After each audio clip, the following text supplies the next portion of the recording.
దేవుని ఎదుట మనం ఏమి కోరుకోవాలి? దేవుని ఎదుట మనం ఏమి కోరుకోవాలి? ఒక ప్రశ్న పౌలు గారు సంఘానికి తెలిపాడు. కొరంథీ సంఘానికి ఈ ప్రశ్న వేశారు. ఏంటి ఆ ప్రశ్న చూడండి. మీరేమి కోరుచున్నారు? పౌలు గారు కొరంథీలో ఉన్న సంఘంతో అంటున్నాడు, మీరేది కోరుచున్నారు అన్నాడు.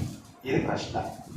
మీరేది కోరుచున్నారు అని వెంటనే కొన్ని మాట్లాడాడు. ఏమన్నాడు చదవండి. బెత్తముతో నేను మీ యొద్దకు రావాలనా? ప్రేమతోనూ సాత్వికమైన మనసుతోనూ రావాలనా అన్నాడు. ఇదెక్కడి మాట? అపోస్తలుడైన పౌలు గారు కొరంథీ సంఘానితో ఏమంటున్నాడంటే, ఓ కొరంథీ సంఘంలో ఉన్న విశ్వాసులారా, నేను మీ దగ్గరికి వస్తున్నాను. వచ్చేటప్పుడు ఏం తీసుకురమ్మంటారు అన్నాడు. వచ్చేప్పుడు ఏం తీసుకురమ్మంటారు? బెత్తం తీసుకురమ్మంటారా? ప్రేమతోనూ సమాధానంతోనూ మీ దగ్గరకు రమ్మంటారా? ఈ మాట పౌలు గారు అంటున్నప్పుడు అదేంటి, దేవుని సేవకుడు బెత్తం తీసుకుని వస్తాడా? అవునా? నేను మీ దగ్గరకు వచ్చేటప్పుడు బెత్తం తీసుకుని వచ్చినా అనుకోండి, ఇంకెట్లు ఉంటుంది. కానీ పౌలు గారు సంఘంతో అంటున్నాడు, ఓ కొరంథీ సంఘస్థులారా, విశ్వాసులారా, మీరంటే నాకెంతో ప్రేమ. మీరెవరు? నా పిల్లలు. మీరెవరు? నా పిల్లలు. కానీ కొన్ని సందర్భాల్లో మీరు ఎందుకు నా మాట వినడం లేదు? మీరు ఎలా రావాలి నేను మీ దగ్గరికి? బెత్తంతో రమ్మంటారా? ప్రేమతో సమాధానంతో రమ్మంటారా అని చెప్తున్నాడు. కొన్ని సందర్భాల్లో పిల్లలు మారం చేస్తుంటారు, భోజనం చేయకుండా మొండికేస్తుంటారు. అప్పుడు పెద్దలైన తల్లిదండ్రులు ఏమంటారంటే, రే అన్నం తింటావా, దెబ్బలు తింటావా అంటారు. ఈ లాజిక్ బాగుంది కదమ్మా. ఏంటిది? అన్నం తింటావా, దెబ్బలు తింటావా? అన్నమే తింటలే అంటారు కదా. అంటే పౌలు గారు మాట్లాడుతున్నాడు ఏంటంటే, నేను బెత్తంతో రావాలా మీ దగ్గరికి, ప్రేమతోనూ సమాధానంతోనూ మీ దగ్గరికి రావాలా? ఏది కోరుచున్నారు? ఏది కోరుకోరు చెప్పండి మీరు. ప్రేమతో సమాధానంతోనే రండి అయ్యా మా దగ్గరికి అలా. ఆనాటి కాలంలో ప్రవక్తలైన వారు ఏదైనా ఊరికి వస్తున్నారంటే ఆ ఊరిలో ఉన్న ప్రజలు భయపడేవారంట. ఎందుకనంటే ప్రవక్త వస్తున్నాడంటే దేవుని సమాచారాన్ని తీసుకొని వస్తున్నాడు. దేవుని సమాచారాన్ని తీసుకొని వస్తున్నాడు. చాలా వినమ్రులై, చాలా భయభక్తులు కలిగిన వారై, గౌరవ మర్యాదలతో ఆయన వస్తున్నప్పుడు స్వాగతిస్తూ, ప్రవక్త అయినటువంటి సమూయేలు గారు మీరు సమాధానంగానే వస్తున్నారా అని అడిగేవారంట. అంటే క్షేమంగా వస్తున్నారా, సమాధానంగా వస్తున్నారా అని అడిగేవారంట. అప్పుడు ప్రవక్త గారు సమాధానంగానే వస్తున్నా అంటే, ఏ వార్త తీసుకొని వస్తున్నారు? సమాధాన వార్తనైనా, లేకుంటే ఏమైనా మా ప్రాంతంలో ఉన్న మనుషులను బట్టి దేవుడు ఏమైనా విపత్తు చెప్పాడా, ఏమైనా విషయం చెప్పాడా అని వారు ఈ సమాచారం శుభ సమాచారమా ఏంటి, ఆ సమాచారం తెలుసుకునేంత వరకు గాబరపడేవారు. అప్పుడు ప్రవక్తలు శాంతంగా ఉండండి, నేను శుభ సమాచారమే మీ ప్రాంతాన్ని తీసుకొచ్చానట అమ్మయ్యా అని ఊపిరి పీల్చుకునేవారు. లేదు అలా కాకుండా ప్రవక్త వచ్చాడు అంటే దేవుని పక్షాన వక్త వచ్చాడు అంటే ఆయన దేవుని నుండి ఒక సమాచారము తీసుకొచ్చాడు. ఇంకొక ప్రాంతానికి ఏం తీసుకొచ్చాడు, ఏం చెప్పాలని తీసుకొచ్చాడు? దావీదు మహారాజు దగ్గరికి వచ్చాడు ప్రవక్త. ఎవరైనా నాతాను ప్రవక్త. ఏమన్నాడు నాతాను ప్రవక్త వచ్చి దావీదు దగ్గరికి వచ్చి, దావీదా, ఆయన దావీదు దగ్గరికి రాగానే దావీదు గారు నాతాను గారు రాక గల కారణం ఏంటో అంటే, నేను ఒక విషయం చెప్తాను, దానికి నువ్వే సరైన ఆన్సర్ ఇవ్వన్నాడు. ఏమిటి అని అంటే, ప్రాంతంలో ఈ ఊరిలో ఒక వ్యక్తి పేదవాడు. ఒకటే గొర్రె ఉంది ఆయనకి. ఆ గొర్రెనే మేపుకుంటూ జీవనం సాగిస్తున్నాడు. అతనికి అదే దిక్కు, ఆ గొర్రెనే దిక్కు. అయితే ఇంకొక వ్యక్తి ఉన్నాడు అదే ఊరిలో. ఆ వ్యక్తికి చాలా గొర్రెలు ఉన్నాయి. అతనికి చాలా గొర్రెలు ఉన్నప్పటికీ చాలా గొర్రెలు ఉన్న ఇంటికి బంధువులు వచ్చారు. చాలా గొర్రెలున్న ఇంటికి, ఆ వ్యక్తి ఇంటికి బంధువులు వచ్చారు. అప్పుడు ఆ వ్యక్తి చాలా గొర్రెలున్న బంధువులు ఇంటికి వచ్చినందుకు తన దగ్గర చాలా గొర్రెలు ఉన్నాయి కదా, అందులో ఒకటి ఏదన్నా వధించవచ్చు. అలా ఇవ్వకుండా ఏం చేశాడంట అంటే, ఒకటే గొర్రె ఉన్న వ్యక్తి యొక్క గొర్రెను తీసుకొని వధించి ఆ బంధువులకు వడ్డించాడంట. దీనికి నీవైతే ఏం చేస్తావు అని అడిగాడు. దావీదు గారికి చాలా కోపం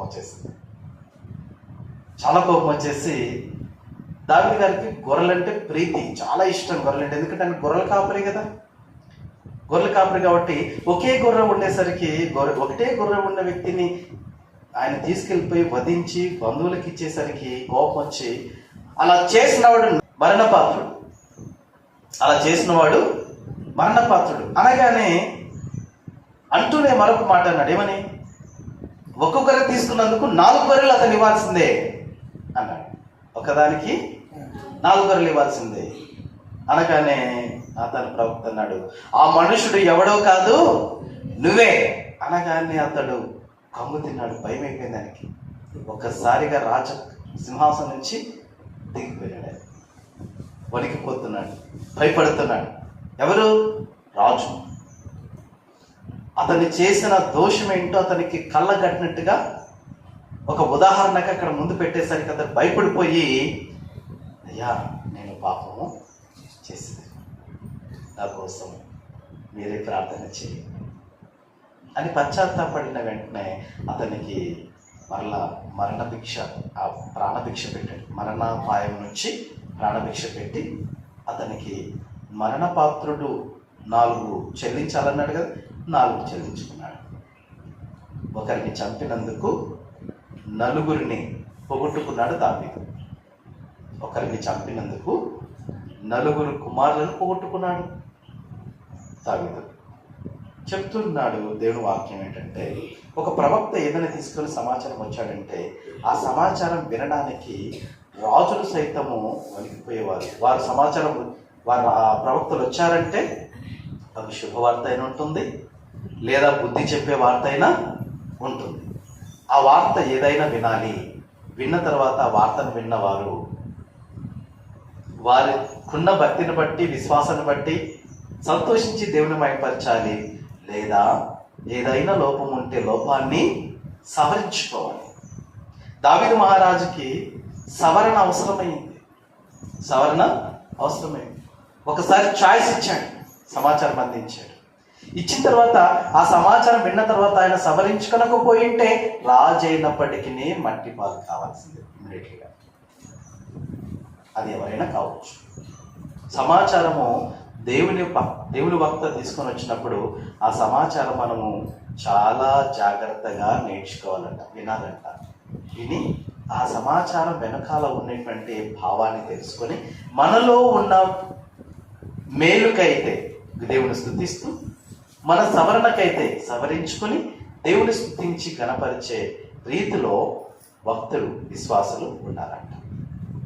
అలా కాకుండా మనము కాలక్షేపణకై కేవలం మనం విని కాలక్షేపణకై వదిలేసి కాలక్షేపణకై మామూలుగా మనం ఉండిపోయామంటే దానికి ఏమాత్రము కూడా ప్రయోజనం లేదు.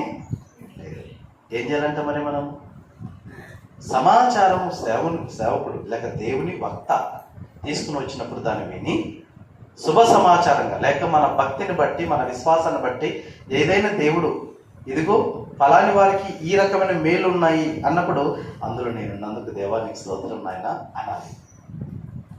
లేదు ఫలాని విషయంలో మనకు లోపం జరిగింది, లేక మన మనసుకు తట్టింది, దేవుని వాక్యం ద్వారా దేవుడి వాక్యం మనకు హెచ్చరిక చేశాడు, ఏదైనా మనకు లోపం జరిగింది, ఆ లోపం నాకు తట్టింది అనుకోండి, వెంటనే నేనేం చేయాలా? దేవుడు నాకు ఈ విషయం తెలిపాడు, నేను దేవుడి దగ్గర క్షమాపణ కోరుకోవాలి అని క్షమాపణ కోరుకొని దేవుని ఎదుట పశ్చాత్తాపడాలంట.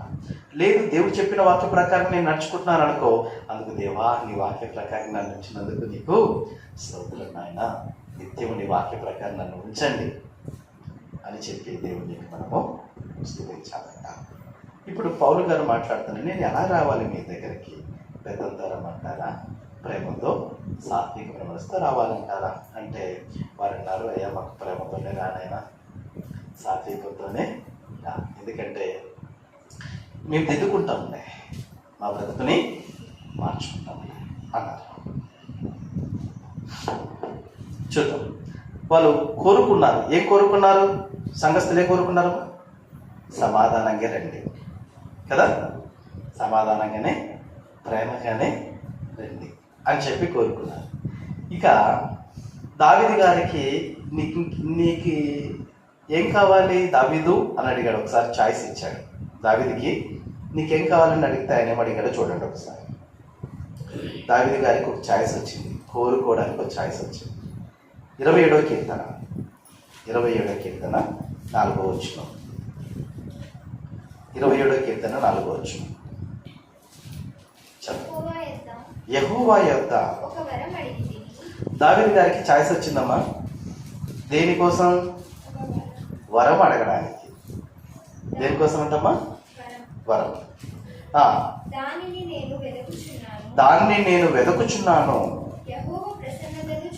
చూడండి, యెహోవా యొద్ద ఒక వరం అడిగి తిని దానిని నేను వెదకుచున్నాను అంటే దేవుడి దగ్గర ఒక వరం అడగడానికి దావీదు గారు ఇష్టపడ్డాడు. మనకు కూడా ఒక వరం అడగడానికి అవకాశం దేవుడు ఇస్తున్నాడు. వరం అడుగుతాడు, వరం మనకి చాయిస్ ఇస్తున్నాడు. దావీదు గారు అంటున్నాడు, నేను దేవుని యొద్ద ఒక వరం అడుగుతున్నాను, దానికోసం వెతుకుచున్నాను. వరం అడుగుతున్నారు వారు, వస్త్రం కావాలని కదా. దావీదు గారు అడుగుతున్నాడు వరం. ఏమడుగుతున్నాడు ఆయన? మనం ఏమడుగుతున్నాం దేవుని ఎదుట? దావీదు ఏం కోరుకుంటున్నాడు, మనం ఏం కోరుకుంటున్నాం? ఇది మనం పరిశీలించేద్దాం. ఓకేనా? ఏమంటున్నాడు అక్కడ? యెహోవా ప్రసన్నతను చూచుటకును, ఆయన ఆలయములో ధ్యానించుటకును నా జీవిత కాలమంతయు నేను యెహోవా మందిరములో నివసింపగోరుచున్నాను అన్నాడు. మూడు మాటలు ఇక్కడ, 3 విషయాలు చెప్పి దేవుని దగ్గర ఒక వరం అడగాలనుకున్నాడు. ఆ వరములో 3 అంశాలు చెప్పాడు. 3 అంశాలు లేవనెత్తాడు. ఒకటి ఏంటది? నేను నీ ప్రసన్నతను చూడాలనుకుంటున్నాను. దేవుని ప్రసన్నత దావీదు గారు చూడాలని ఆశపడుతున్నాడు. దేవుని యొక్క ప్రసన్నత అంటే దేవుణ్ణి చూడాలి అని ఆశిస్తున్నాడు దావీదు మహారాజు. దేవుని యొక్క ప్రసన్నతను, అనుకునేటువంటి ఔన్నత్యాన్ని, అనుకున్న గొప్పతనాన్ని, అనుకునేటువంటి యొక్క ప్రకాశవంతమైనటువంటి ఆయన యొక్క ముఖ దర్శనాన్ని ఆయన చూడాలని ఆశపడుతున్నాడు. దేవుణ్ణి చూడాలని ఆశపడుతున్నాడు. అమ్మ, ఎంతమందికి దేవుని చూడాలని ఆశ? అందరికీ. దేవునికి స్తోత్రం, దేవునికి స్తోత్రం. చాలా సంతోషం. దేవుని చూడాలని ఆశ. పాట పాడతాం కదా మనం, ఏమని? యేసయ్యా నిన్ను చూడాలని ఆశ, యేసయ్యా నిన్ను చేరాలని ఆశ, ఎవరు ఉన్నారు నాకు ఈ లోకంలో, ఎవరు నా తోడు రారు ఈ లోకంలో అని పాట పాడతాం కదా. అంటే యేసయ్యా నేను నిన్ను చూడాలని ఆశపడతాం. ప్రార్థన కూడా చేస్తాం మేము, దేవా నిన్ను చూడాలనుకుంటున్నాను ఆయన, నాకు ఒకసారి కనిపించావా అని. అవునా? నాకు ఒకసారి కనిపించావా అని. వాస్తవంగా దేవుని చూడాలి అంటే చిన్న విషయం కానీ కాదు. మనం కోరుకోవాలి. ఏం కోరుకోవాలి? దేవుని చూడాలని కోరుకోవాలి. దేవుని చూడాలి అని కోరుకున్నప్పుడు మనము ఎప్పుడు చూడగలమో కూడా దేవుడు చెప్పాడు. మోషే గారితో మాట్లాడినప్పుడు మోషే గారు అడిగారు, అయ్యా నేను నిన్ను చూడాలనుకుంటున్నానయ్యా, ఒక్కసారి నాకు ఛాయిస్ ఇస్తావా, ఒక్కసారి నాకు ఛాయిస్ అంటున్నాడు. దేవునితో మాట్లాడడానికి వెళ్ళిన ప్రతిసారి కూడా మోషే గారు ఏమనుకుంటున్నాడు, దేవుని చూడాలని చెప్పి ఆశపడుతున్నాడు. ఒకసారి ఛాయిస్ అడుగుతున్నాడు, అయ్యా నిన్ను చూడాలని ఆశపడుతున్నాడు. దేవుడు ఏమన్నాడు అప్పుడు, మోషే మోషే నీవు నన్ను చూడలేవు. అది ప్రభావం మాట్లాడుతుంది. నన్ను చూచు ఏ నరుడు బ్రతకడు అన్నాడు. అదేంటి, దేవుని చూచి ఏ నరుడు బ్రతకడా అంటే ఈ నేత్రాలతో దేవుణ్ణి చూడలేము అంటున్నాడు దేవుడు. ఈ నేత్రాలతో దేవుణ్ణి చూడలేము. ఈ నేత్రాలతో దేవుణ్ణి చూడడానికి ఆస్కారం లేవు. ఎందుకనంటే ఈ నేత్రాలు దేన్ని చూడగలవు, ఇదిగో ఈ ఉన్నటువంటి ఈ వెలుతురులో ఏదైనా చూడగలవు, అంతే కదా. మిట్ట మధ్యాహ్నము సూర్యుడు బగబగా మండుతున్నటువంటి వేళలో ఏమో ఒకసారి అట్లా సూర్యుడికి వెళ్ళి చూడండి, చూడగలరా? చూడలేరు. ఎందుకని? అది ప్రకాశవంతమైనటువంటి వెలుతురు కలిగి ఉంటుంది. ప్రకాశవంతమైన వెలుగు. ఆ వెలుగు మన నేత్రాలు, ఆ వెలుగును మన నేత్రాలు చూడలేవు కదా. మరి ఆ సూర్యుడిని కలగజేసింది ఎవరు కదా? దేవుడే. ఆ సూర్యుడే ఒక ప్రకాశవంతమైనటువంటి వెలుగుగా ఉంది. దానికంటే ప్రకాశవంతమైనటువంటి గ్రహాలు ప్రకృతిలో ఎన్నో ఉన్నాయంట. సూర్యుని కంటే ప్రకాశవంతమైనటువంటి గ్రహాలు, దానికంటే వేల రెట్లు ప్రకాశవంతమైనటువంటి గ్రహాలు మనకు ఎన్నో ప్రకృతిలో, విశ్వంలో ఉన్నాయి. వాటన్నిటిని కలుగజేసింది ఎవరు? దేవుడే కదా. దేవుడు కలుగజేసిన ఒక వస్తువు అయినా ఆ సూర్యుడినే మనం చూడలేము. ఆ సూర్యుని కత్త పక్కన పెట్టండి, సూర్యుడు చూడడం అంటే చిన్న విషయం కాదులే. మనుషుడు తయారు చేసిన బల్బు సైడ్ డైరెక్ట్ చూడలేదు, అవునా? మనుషుడు తయారు చేసినటువంటి బల్బు సైడే డైరెక్ట్ చూస్తే కళ్ళు మసక అయిపోతాయి. వాటి వైపు చూడలేము డైరెక్ట్గా. వాటి ప్రకాశం ఈ నేత్రాలకు తట్టుకోగలిగినంత మాత్రమే ఉన్నాయి. సూర్యుడి వెలుగు మనం చూడలేం. అలాంటప్పుడు వాటిని కలగజేసిన దేవుని మనం ఈ నేత్రాలతో చూడగలమా? ఈ నేత్రాలతో చూడలేం. ఈ నేత్రాలతో చూడలేం.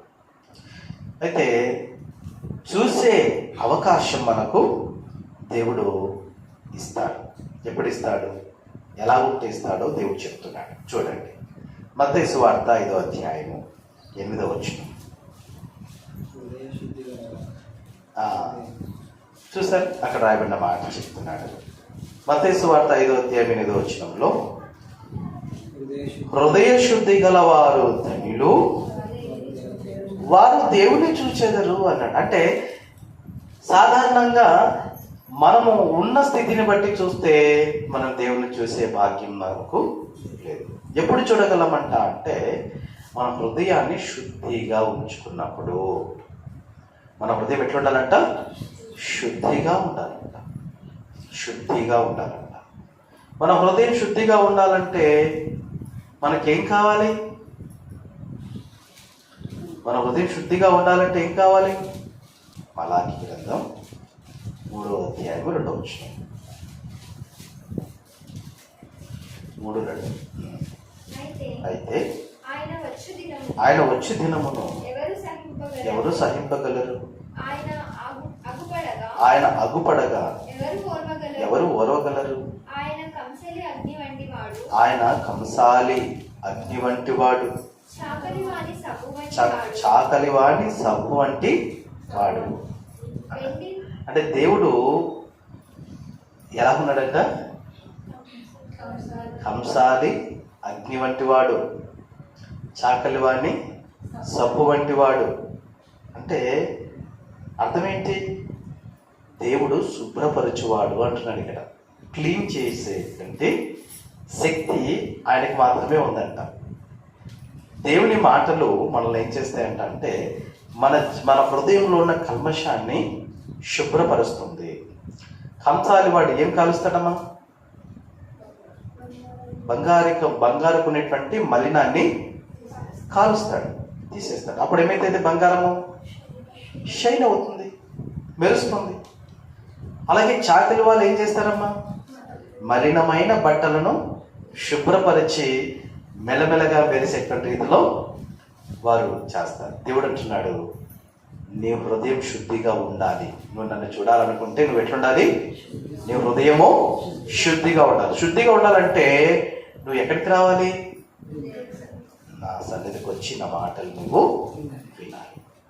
నేనేం చేస్తాను, నేను బంగారం లాంటి నీ జీవితాన్ని మరింత మెరిచే రీతిలో చేస్తాను.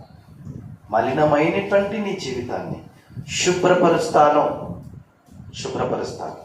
క్లీన్ చేస్తాను, మలినం లేకుండా చేస్తాను. ఎప్పుడైతే మలినం లేకుండా చేస్తానో అప్పుడే నీ హృదయం శుద్ధి అవుతుంది. ఎప్పుడైతే నువ్వు శుద్ధి అవుతావో అప్పుడే నువ్వు నన్ను చూడడానికి ఆస్కారాలు ఉంటాయి, నా చెంతకు రావడానికి ఆస్కారాలు ఉంటాయి. చూడండి ఒకసారి హెబ్రీయులకు రాసిన పత్రిక 12వ అధ్యాయము 14వ వచనం. హెబ్రీయులకు రాసిన పత్రిక 12వ అధ్యాయము 14వ వచనం.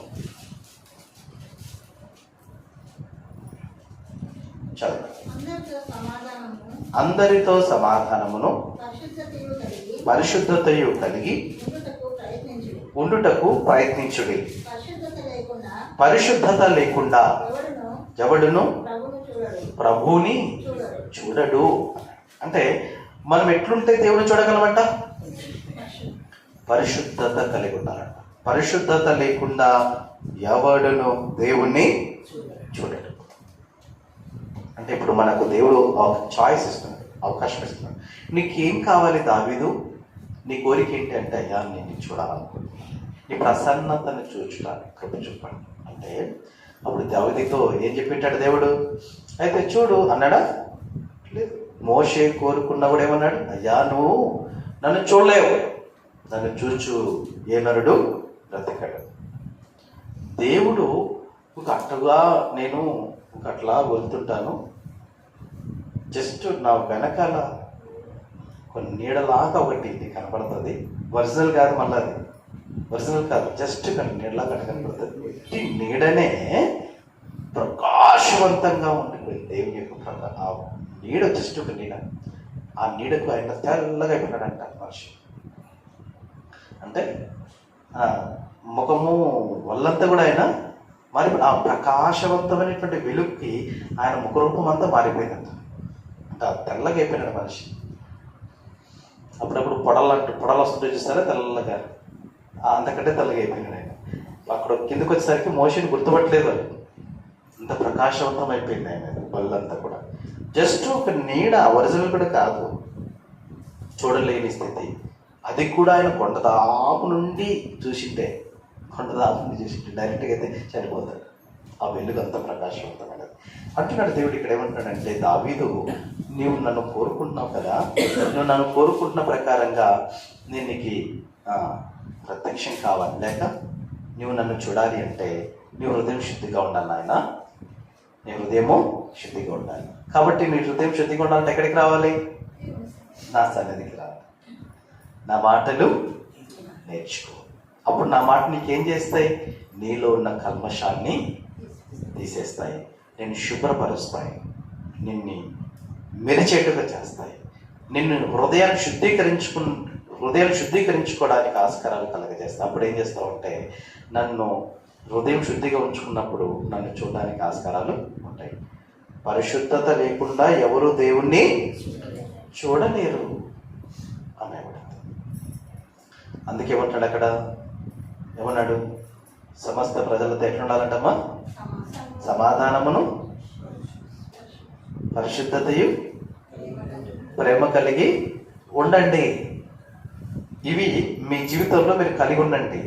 పరిశుద్ధత లేకుండగా, సమాధానము లేకుండగా, ప్రేమ లేకుండగా ఎవరు నా చెంతకు రాలేరు, నన్ను చూడలేరు. ఇంకొక మాట దావీదు గారితో మాట్లాడుతూ ఏమి చెప్పాడంటే, 11వ కీర్తన 7వ వచనం, యెహోవా నీతిమంతుడు, ఆయన నీతిని ప్రేమించువాడు. ఎవరు ముఖ దర్శనం చేస్తారట, యథార్థవంతులు.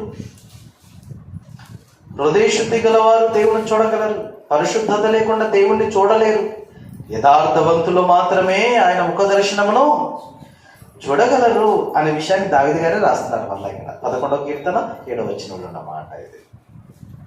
యథార్థవంతులు ఆయన ముఖ దర్శనము చేస్తారు అంటున్నారు. అంటే దేవుడు ఆయనకు ఇస్తున్నటువంటి ఆన్సర్ ఏంటంటే, నువ్వు నన్ను చూడాలనుకుంటున్నావా? ఓకే, నన్ను చూడొచ్చు. ఎప్పుడు?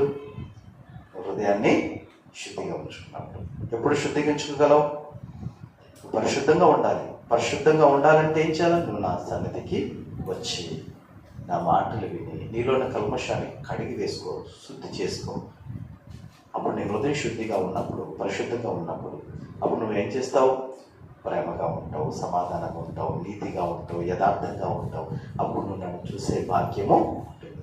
ఈ ఈ ముఖ దర్శనం, దేవుని యొక్క దర్శనంలో ఏమున్నాయంట? దేవుని దర్శనంలో ఏమున్నాయంట? ఆయనలో ఏమున్నాయి? నువ్వు నన్ను ఎప్పుడు చూడగలవు, నా చెంతకు ఎప్పుడు రాగలవు అంటే నీలో పరిశుద్ధత ఉండాలి, ప్రేమ ఉండాలి, నీతి ఉండాలి, యథార్థత ఉండాలి, సమాధానం ఉండాలి. అప్పుడే నువ్వు నన్ను చూడగలవు. ఎందుకంటే నా ముఖ లక్షణాలు అవే, నా ముఖ కలయికలు, నా యొక్క రూపం అదే, నా రూపము అదే. అప్పుడే నువ్వు నన్ను చూడగలవు. అవి నీలో ఉంటే నువ్వు నన్ను చూడగలవు, నా చెంతకు నువ్వు రాగలవు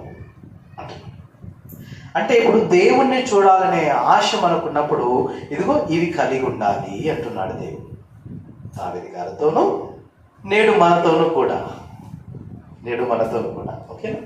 అంటే అలా ఉండాలంటే ఏం చేయాలి? దేవుని సన్నిధికి రావాలి. కనుకనే ఆ దావీదు గారు ఏమంటున్నాడు, అయ్యా నేను దర్శించుకుంటానయ్యా అంటే ఇదిగో ఇవి చేయి, ఇవి నా యొక్క ముఖ రూపాలు, ఇవి నీలో ఉంటే నన్ను చూడడానికి ఆస్కారం ఉంటాయని చెప్పి, ఇలా ఉండడానికి నీలో ఏదైతే లోపం ఉందో అవి సవరించుకోవాలంటే నువ్వు నా సన్నిధికి రా, వచ్చి ఏం చేయి? నా మాటలు నువ్వు ధ్యానించు. నా మాటలు ఏం చేయి? ధ్యానించు. అందుకే దావీదు గారు ఏమన్నాడు 27వ కీర్తనలో, ఆయన ఆలయములో ధ్యానించుటకును అన్నాడు. దేవుని ఆలయంలో ధ్యానించడానికంట. ఏం ధ్యానిస్తాడు ఆయన? దేవుని గురించిన సంగతులు ధ్యానిస్తాడు. దేవుని గురించిన సంగతులు ధ్యానించడానికి ఆయన ఏం చెప్పాడో తెలుసిన? మొదటి కీర్తనలో మొదటి 2 వచనాలు ఏమన్నాడు? యెహోవా ధర్మశాస్త్రమును నందు ఆనందించుచు దీవారాత్రములు దానిని ధ్యానించువాడు ధన్యుడట. అంటే ఇప్పుడు దావీదు గారు ధన్యుడు కావాలంటే ఏం చేయాలి? ధర్మశాస్త్రాన్ని ధ్యానించాలి. ధర్మశాస్త్రం అంటే ఎన్ని పుస్తకాలు కాదు. దావీదు గారి కాలంలో ఈ 66 పుస్తకాలు, మన కాలంలో 66 పుస్తకాలు వచ్చినాయి. దావీదు కాలం నాటికి 66 పుస్తకాలు రాలా. మోషే రాసిన ధర్మశాస్త్రం మాత్రమే ఉంది. మోషే రాసిన ధర్మశాస్త్రం ఏంటివి? ఎన్ని పుస్తకాలు? మోషే గారు రాసిన పుస్తకాలు ఎన్ని? 5. ఆదికాండం, నిర్గమకాండం, లేవియకాండం, సంఖ్యాకాండం, ద్వితీయోపదేశకాండం. ఈ 5 పుస్తకాలను ధర్మశాస్త్రము అంటారు. ధర్మశాస్త్ర పుస్తకాలు. మోషే రాసిన 5 పుస్తకాలు ధర్మశాస్త్ర పుస్తకాలు.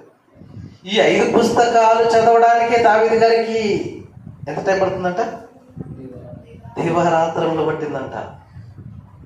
దేవుడి గురించి తెలుసుకోవడానికి ఆయన తపన పడుతున్నాడు. అప్పుడు ఆయన కాలం నాటికి ఎన్ని ఉన్నాయి? 5 పుస్తకాలు ఉన్నాయి. ఇంకో విషయం చెప్పనా? ఆయన రాజు కాబట్టి చదవడానికి అవకాశాలు ఉన్నాయేమో. సాధారణంగా దేవుని యొక్క ధర్మశాస్త్రము ఇప్పుడు మన ఇళ్ళల్లో కదా బైబిల్ గ్రంథం ఉన్నట్టుగా అందరి ఇళ్ళల్లో ఉండేది కానే కాదు. ఇది పరిశుద్ధ గ్రంథం దేవుని సన్నిధిలో, దేవుని ఆలయంలో ఉంటుంది. రాజుగారికి అవకాశం ఉంది, అందరూ చదవడానికి లేదు. అక్కడ యాజకులు మాత్రమే చదవాలి. అంతే.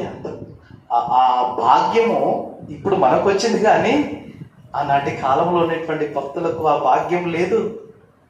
ఆ 5 పుస్తకాలు చదవాలంటే వాళ్ళు ఎంతో జాగ్రత్తగా ఉండి యాజకులు చెబుతుంటే దాన్ని వినాలి తప్ప వాళ్ళు బైబిల్ చదువుకోవడానికి కూడా అవకాశాలు లేవు. ఎందుకంటే అంతగా అవైలబిలిటీలో లేవు బైబిల్. ఇప్పుడు మనం అదృష్టవంతులం. ప్రతి ఒక్కరి చేతిలో దేవుని యొక్క వాక్యం, పరిశుద్ధ గ్రంథం చేతిలోకి వచ్చింది. మనము చేతిలోకి వచ్చింది కానీ పెద్ద సోమరిపోతున్న మనమే. వాళ్ళు చదవాలని ఆసక్తి కలిగి ఉన్న వాళ్ళకి బైబిల్ దగ్గర లేదు. దావీదు గారు అదే అంటాడు, అయ్యా నేను చదవాలని ఆశ ఉంది నాకు, నీ మనస్సుని తెలుసుకున్న ఆశ ఉంది నాకు, నీ సన్నిధికి వెళ్ళి నీ ఆలయంలో చేరి నిన్ను ధ్యానించడానికి కృప చూపండి అయ్యా. నీ మాటలు నేను ధ్యానించాను. నిన్ను తపస్సు చేయాలి. ధ్యానించడం అంటే తపస్సు చేయాలి. ఎప్పటి నుంచి? దివారాత్రములు నన్ను తపస్సు చేసి నిన్ను గురించి తెలుసుకుంటాను, నీ మాటలు నేను తెలుసుకుంటాను, నాకు సహాయం చేయాలి. ఎంత కోరికమ్మా ఇది, ఎంత కోరిక ఇది. మనం ఈ రకం కోరుకుంటున్నాం అంటారు. వారానికి 2 గంటలు వస్తేనే మనకెంతో చాలా ఇబ్బందిగా ఫీల్ అవుతుంటాం కదా, చాలా ఇబ్బంది. ఈ దావీదు మహారాజు గారు దేవుని సన్నిధికి వెళ్ళడానికి, దేవుని సన్నిధిలో ధ్యానం చేయడానికి, దేవుని గురించిన సంగతి తెలుసుకోవడానికి ఆయన కోరుకుంటున్నాడు, ఆశపడుతున్నాడు. ఆయన చెప్తున్నాడు, నీ కోరిక ఏంటంటే, నా కోరిక ఏముందయ్యా, నాకు భూమి మీద నా కోరిక ఉంటుంది ఒకటి, నిన్ను చూడాలి. నిన్ను చూడాలంటే నిన్ను గురించి నేను ధ్యానము చేయాలి. ఎప్పుడైతే నేను ధ్యానం చేస్తానో నా లోపాలు నేను గ్రహించగలను. నా లోపాలు నేను గ్రహించుకున్నట్లయితే నేను శుద్ధి చేసుకోగలను. శుద్ధి చేసుకుంటే నిన్ను గురించినటువంటి ఆ లక్షణాలు నేను కలిగి ఉండగలను. నీ చెంతకు రాగలను, నిన్ను చూడగలను. నాకు మహాభాగ్యం అనేది, నాకు అది ఇయ్యండియ్యా అని చెప్పేసి దేవుడు అడుగుతున్నాడే. చూడండి, నా జీవిత కాలం అంతయు అన్నాడా, లేకుంటే అప్పుడప్పుడా? నా జీవిత కాలం అంతయు నేను యెహోవా మందిరములో నివసింపకోరుచున్నాను. అబ్బా, ఆయన కోరిక అంటమ్మా ఇది. ఇది ఆయన యొక్క కోరిక. ఏంటి ఆయన కోరిక? నా జీవిత కాలం అంతయు నేను యెహోవా సన్నిధిలో ఉంటాను. నాకు ఆ భాగ్యం తగ్గితే చాలు, నేను దేవుడి సన్నిధిలో ఉంటే చాలు. ఈయనొక్కడే అనుకుంటున్నారా? ఈయనొక్కడైనా ఇంట్లో తనకంటూ భార్య పిల్లలు ఉండరా? ఉంటారు కదమ్మా. ఆయన తన భార్య పిల్లలు కూడా ఉండాలని కోరుకుంటాడమ్మా. సమయం 2 సమూయేలు 7వ అధ్యాయం, 2 సమూయేలు 7వ అధ్యాయం 28-29 వచ్చిన. దేవుని సన్నిధిలో ఆయన ఉండాలని కోరుకుంటున్నాడట. యెహోవా నా ప్రభువా, మేలు దయచేయుదునని నీవు నీ దాసుడనైన నాకు సెలవిచ్చి ఉన్నావే. నీవు దేవుడవు గనుక నీ మాట సత్యము. దయచేసి నీ దాసుడనైన నా కుటుంబము నిత్యము నీ సన్నిధిని ఉండునట్లుగా దానిని ఆశీర్వదించుము. ఏమ్మా, ఏం కోరుకుంటున్నాడైనా? నిత్యం నీ సన్నిధిలో నేను ఉండాలి. ఒకడా? ఏం కోరికలండి నాకు, అంత కోరిక కదైనా కోరిక అంటున్నాడు. అయ్యా, నేనే కాదు నీ సన్నిధిలో ఉండడము, నా కుటుంబము నీ సన్నిధిలో ఉండే భాగ్యం నాకు దయచేయనయ్యా అంటున్నాడు. దయచేసి నీ దాసుడు, ఎట్లా అడుగుతున్నాడు? దయచేసి నీ దాసుడనైనా నా కుటుంబము నిత్యము, అప్పుడప్పుడు కాదట, నిత్యము నీ సన్నిధిని ఉండునట్లుగా దానిని ఆశీర్వదించుము. అంటే దేనిని ఆశీర్వదించాలట? నీ సన్నిధిలో ఉండే భాగ్యము నాకు ఆశీర్వాదం. నాకు ఇచ్చిన కుటుంబానికి నీ సన్నిధిలో ఉండే భాగ్యం నాకు, నా కుటుంబానికి ఆశీర్వాదకరము అంటూ, యెహోవా నా ప్రభువా, నీవు సెలవిచ్చి ఉన్నావు, నీ ఆశీర్వాదము నుండి నా కుటుంబము నిత్యము ఆశీర్వదింపబడును గాక.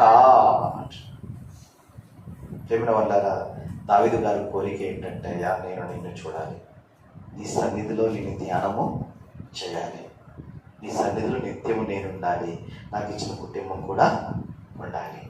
ఇంతకంటే భాగ్యం నాకు వద్దు, నేను నీతో ఉంటే చాలు, నేను నీతో ఉంటే చాలు. నిజంకంటే భక్తులు, ఆనాటి కాల భక్తులు దేవుని పట్ల కలిగి ఉన్నటువంటి ఆ భక్తి జీవితాన్ని చదువుతున్నప్పుడు నిజంగా వాళ్ళంతా పలకరిస్తారు. ఎందుకంటే వాళ్ళు మాట్లాడే మాటలు చాలా అద్భుతంగా ఉంటాయి.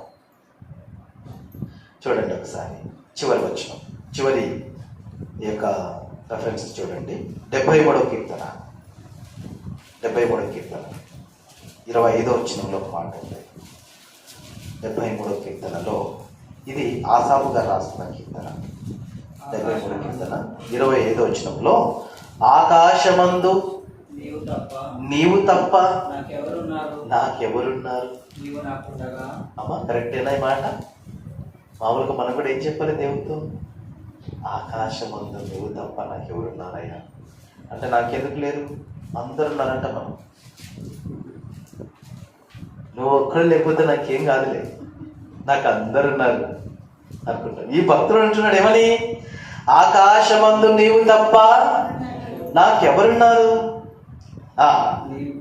నీవు నాకుండగా లోకములోనిది ఏదియు నాకక్కర లేదు.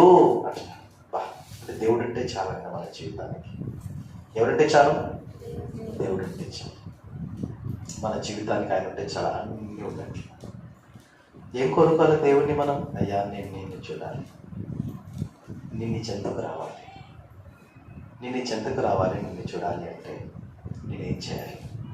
దేవుడు అంటున్నాడు, హృదయం శుద్ధిగా ఉంచుకో, పరిశుద్ధత కలిగి ఉండు, ప్రేమ కలిగి ఉండు, యథార్థత కలిగి ఉండు, సమాధానం కలిగి ఉండు. ఇవి కలిగి ఉండి నా సంగతులు నేర్చుకుని ఇవి కలిగిన వాడవై నాతో ఉండడానికి నువ్వు ఇష్టపడినట్లయితే ఖచ్చితంగా నేను నా చెంతకు చేర్చుకుంటాను అంటాడు. నన్ను చూసే భాగ్యం నీకు ఇస్తాను అంటాడు. ఈ భాగ్యం మనకందరికీ కావాలి, ఈ భాగ్యం మనందరికీ కావాలి. భక్తులు అంటున్నారు, అయ్యా నువ్వు నాకుంటే చాలు నాయన. అది కదా పాట పాడుతున్నారు భక్తులు ఏమని? నీ ఉంటే నాకు చాలు యేసయ్యా, నీ వెంటే యేసయ్యా, నీ ఉంటే నాకు చాలు యేసయ్యా, నీ వెంటే ఉంటానేసయ్యా. నీ మాట చాలయ్యా, నీ చూపు చాలయ్యా, నీ తోడు చాలయ్యా, నీ నీడ చాలయ్యా.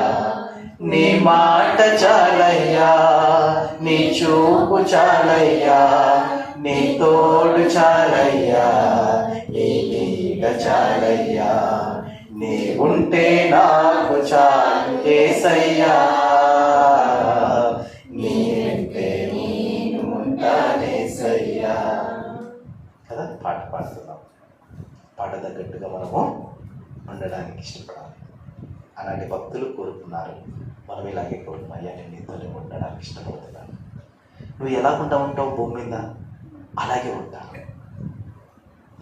నాకైతే నువ్వు కావాలి, నీతోనే ఉంటాను, నీ చెంత ఉంటాను, నీ దగ్గరికి రావాలనుకుంటున్నాను కదా. అందరం దేవుని దగ్గరికి వెళ్ళాలనే కదా ఆశ. అవును, ఇక్కడ ఉండిపోతాము, ఇక్కడ ఉంటామన్నా ఉండలేరు, అంతే. ఇక్కడ ఉండిపోతామన్నా వెంటనే వెళ్ళిపోతాం కదా. ఎప్పుడు పోతామో తెలియదు. ఎక్కడ ఉండాలి మనం? దేవునితో ఉండాలి, ఆయన చింతలో ఉండాలి, ఆయన చూడాలి, ఆయన దగ్గర ఉండాలి, ఆయన సన్నిధిలో నిత్యం ఉండే వారంగా మనం ఉండాలి.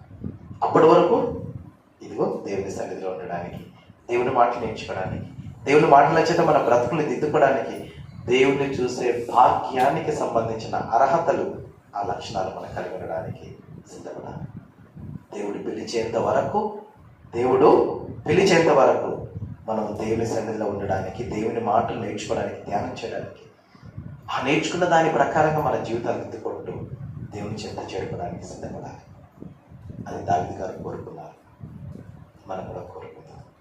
మన జీవితాన్ని మార్చుకుందాం, దేవుని చెంతకు చేరడానికి సిద్ధపడదాం. అట్టి కృపా దేవుడు మన దగ్గర అనుగ్రహించుగాక. ఆమేన్.